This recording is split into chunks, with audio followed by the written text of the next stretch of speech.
Сындарма балалар, әдебиеттік оқу сабағымызды бастаймыз.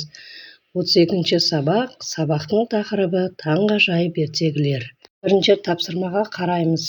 Суреттегі кейіпкерлерге қарап, ертегінің атауын анықтаңдар. Бірінші суретте ешкі мен торғай ертегісі. Екінші суретте алтын балта ертегісі. Үшінші суретте ақбас торғай ертегісі. Екінші тапсырмаға қараймыз. 3-ші сыныпта оқыған ақбас торғай ертегісінің ерекшелігі неде? Ақбас торғай бұл ертегідегі басты кейіпкер. Ақбас торғай өте жалқау, артық жұмыс істегісі келмеді. Осы жалқаулығы үшін ол қатты өкінді.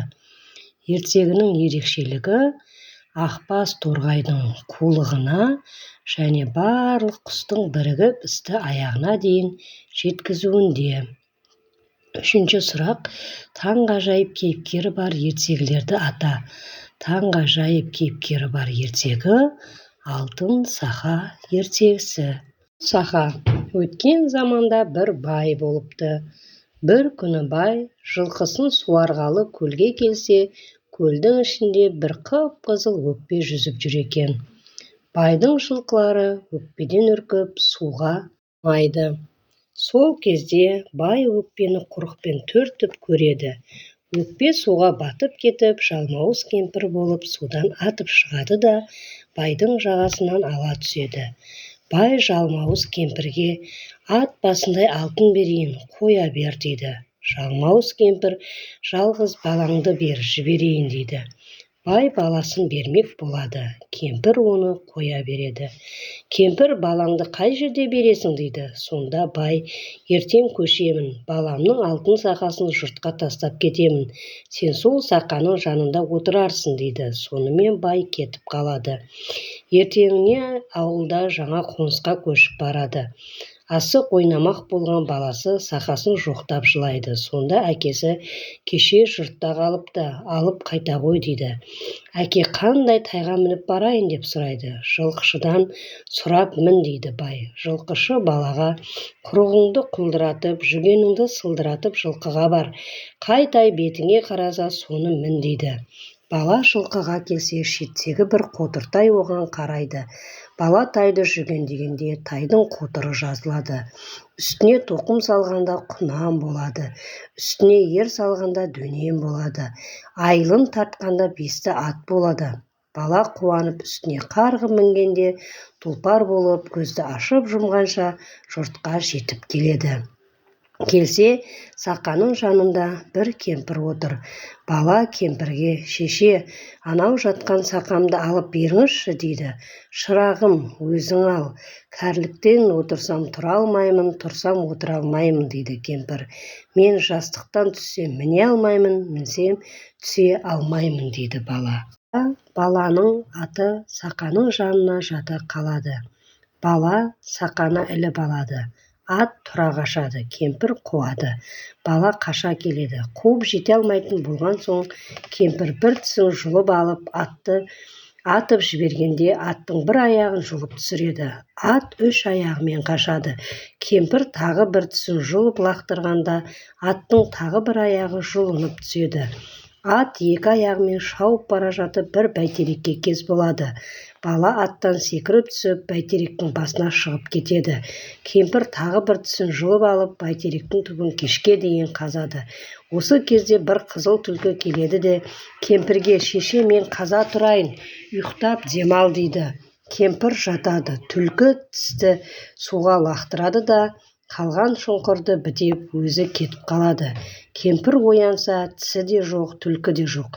Ол тағы бір тісін суырып алып, бәйтеректі қаза береді. Бір уақытта тағы бір түлкі келіп, шаршаған боларсың, мен қазайын дейді. Сен тағы да кетпеніңді алып қашып кетерсің дейді. Ол қырдың қызыл түлкісі, мен сайдың ақ түлкісімін. Баяғыда бұл баланың әкесі аң аулап жүргенде мені қуып суға жаздаған болатын. Бұл балада менің кегім дейді. Кемпір түлкіге сеніп ұйқыға кетеді. Жалмауыз кемпір оянса, түлкі жоқ. Кемпір аузын ашса, бірақ тісі қалыпты. Кемпір бәйтеректің түбін қаза-қаза құлауға жақындатады. Баланың төбесінен бір топ қарға өтеді. Бала қарғаларға: «Ау қарғалар, қарғалар, жайлаудағы 5 төбетіме хабарымды айта бар, мені жалмауыздан арашалап алсын» дейді. Қарғалар қарқ-қарқ етіп ұшып кетеді. Бір қарлығаш әрлі-берлі ұшып жүреді. Бала бұған да тапсырады: «Бұрын бала қыстаудағы ұя салған қарлығаштардың балапандарына тимей, бұларды жақсылап өсіріп ұшырып жібергетін. Сондықтан бала қарлығашпен дос екен». Қарлығаш баланың төбеттеріне айтып барады. Мұны естіген төбеттер шауып отырып бәйтерекке келеді. Сол кезде бәйтерек те құлайды. Төбеттер кемпірді талап тастайды. Бала төбеттеріне кезек-кезек мініп еліне жетеді. Баланың әке-шешесі қуанып ел жұртына той жасайды. 5-ші тапсырмаға қараймыз. Баланың әкесінің іс-әрекеті туралы не айтар едің? Баланың әкесінің іс-әрекеті дұрыс емес, өйткені баланы кемпірдің қолына береді. 6-шы тапсырма. Балаға қандай мінездеме беруге болады? Бала ақылды, өжет, епті, қайсар, батыл. Фантастика грек сөзінен алынған, қиялдау өнері дегенді білдіреді. Фантастикалық шығармада шындыққа жанаспайтын құбылыстар бейнеленеді. Оның кейіпкерлері қиындықтан аман-есен құтылып шыға алады. Қиял ғажайып ертегілердің оқиғасы фантазияға құралады. 8-ші тапсырмаға қараймыз. Қатені тап дейді. Шырағым, өзің ал, кәріліктен отырсам отыра алмаймын, тұрсам тұра алмаймын. Енді осының қатесін табайық балалар. Шырағым, өзің ал, кәріліктен отырсам тұра алмаймын, тұрсам отыра алмаймын. Мұны осылай қатесін дұрыстап балалар жазып алайық. 9-ші тапсырмаға қараймыз. Ертегідегі негізгі ой жақсылықтың жеңуі. Қандай кейіпкерлер жақсылық үшін күресті?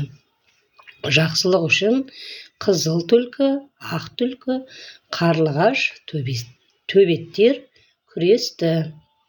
Үлкендердің көмегімен тайды жүгендегенде, тоқым салғанда, ер салғанда, ойыл тартқанда сөздеріне анықтама жаз.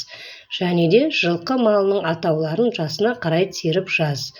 Құлын, тай, құнан, дөнен, бесті ат, тұлпар. Міне жылқы малының атауларын жасына қарай осылай айтамыз.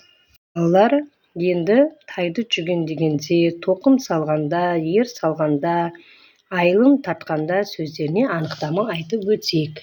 Тайды жүгендеу, яғни тайды жүгендеу, оны мініп, түсетін, артып, тартатын, жегілетін, жылқының басына ауыздығы бар тұрман кигізу.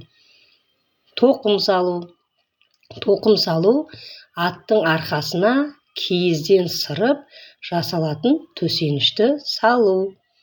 Ер салу деген салт аттың үстіне мініп, жүруге лайықты, ыңғайлы жабдықты салу. Айылын тарту деген ер тоқым, ершік, ашамай, ыңыршақ, қыр арқадан ауып кетпеу үшін аттың бауырын орай тартатын жіңішке тартпаны тарту.